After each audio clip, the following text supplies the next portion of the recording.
ఈరోజు చరిత్ర తలుచుకుంటే బాధ,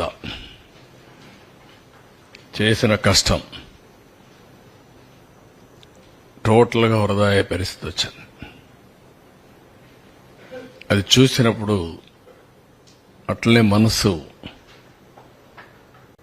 ఏమాత్రం కూడా నిగ్రహం చేసుకోలేని పరిస్థితి వస్తుంది.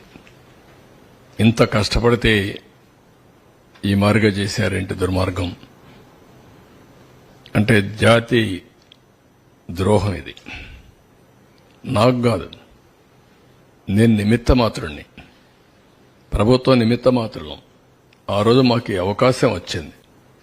వచ్చిన అవకాశాన్ని సద్వినియోగం చేసి తద్వారా మళ్లీ ప్రజలు నిలదొక్కోవాలి, రాష్ట్రం నిలబడాలి అనే ఉద్దేశంతో ముందుకు పోయాం.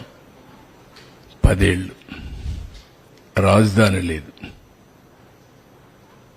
బైఫర్కేషన్ యాక్ట్ కూడా 10 years టైం ఇచ్చి కామన్ క్యాపిటల్ హైదరాబాద్ ఉంటుందని చెప్పి ఈరోజు హైదరాబాద్ కూడా క్యాపిటల్ అయిపోయింది. మనకు రాజధాని లేని పరిస్థితి వచ్చింది.